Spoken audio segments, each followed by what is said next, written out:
जोहार जयमल्लीवासी आमी मंगल और आपनारा देखছেন द बेंगल टीवी। राष्ट्रीय आदिवासी एकता परिषदेर ढाका 4 पर्यायर आंदोलन तथा 7 আগস্ট 2023 भारत बंद भारत मुक्ति मोर्चार राष्ट्रीय अध्यक्ष एवं बहुजन क्रांति मोर्चार राष्ट्रीय संयोजक वामन मेश्राम दिलेन पूर्ण समर्थन। आरएसएस और भाजपा की सरकार ने यूनिफॉर्म सिविल कोड बनाने का ऐलान किया है।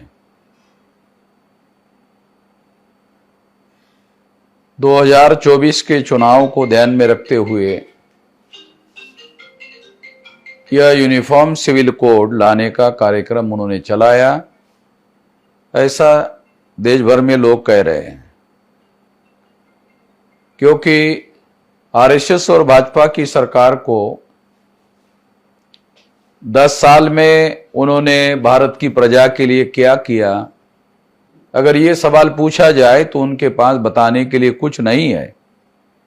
इसलिए हिंदू मुसलमान का ध्रुवीकरण करने की दृष्टि से यूनिफॉर्म सिविल कोड लाया जा रहा है। इस चर्चा को इसी मकसद से शुरू किया गया, मगर भारत में मुसलमानों के द्वारा, क्रिश्चियनों के द्वारा जिस तरह से समझदारी का काम किया गया, उसकी वजह से हिंदू मुसलमान का ध्रुवीकरण होता हुआ दिखाई नहीं दे रहा है और इससे उनको बहुत ज्यादा फायदा होता हुआ दिखाई नहीं दे रहा है। मगर इसके बावजूद भी यूनिफॉर्म सिविल कोड लागू करने से मुसलमानों का ज्यादा नुकसान नहीं हो सकता।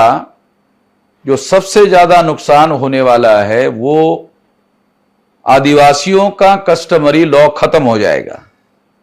आदिवासियों को जो विशेष पहचान है, विशेष अधिकार है, वो उसके कस्टमरी लॉ के आधार पर है और यूनिफॉर्म सिविल कोड से ये सारे अधिकार समाप्त हो जाएंगे।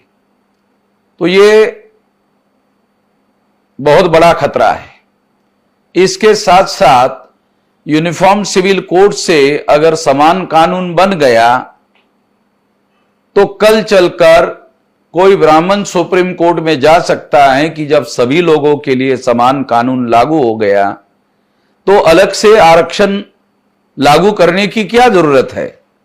तो यूनिफॉर्म सिविल कोड से एससी, एसटी, ओबीसी का आरक्षण भी समाप्त होने का खतरा पैदा हो गया है। इसलिए uniform civil code SC, ST, OBC के भी विरोध में है। यह बात तमाम एससी, एसटी, ओबीसी के लोगों को जानना और समझना जरूरी है।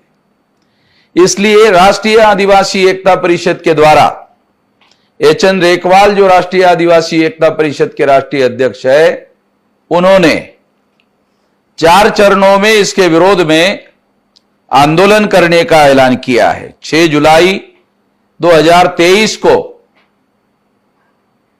एचएन रेकवाल ने सारे देश भर में ज्ञापन देने का, जिलाधिकारी कार्यालय में ज्ञापन देने का ऐलान किया है। उसके साथ साथ 18 जुलाई को तहसील स्तर पर धरना प्रदर्शन करने का और जिला स्तर पर धरना प्रदर्शन करने का ऐलान किया है। 27 जुलाई को जिला स्तर पर रैली प्रदर्शन करने का काम करने का ऐलान किया है और 7 अगस्त 23 को भारत बंद का ऐलान किया है। हम बामसेफ के तरफ से, भारत मुक्ति मोर्चा की तरफ से, बहुजन क्रांति मोर्चा की तरफ से, तमाम ऑफशूट संगठन की ओर से, राष्ट्रीय आदिवासी एकता परिषद का ये सारे आंदोलन के लिए समर्थन करते हैं और तमाम संगठनों के और तमाम कार्यकर्ताओं को यह निर्देश दिया जाता है कि वो इस कार्यक्रम में सक्रिय सहभाग करने का काम करे और राष्ट्रीय आदिवासी एकता परिषद को सक्रिय समर्थन देने का काम करे। यह उनको निर्देश दिया जाता है। आपने मेरी बात ध्यान से सुनी, इसके लिए आभार, धन्यवाद।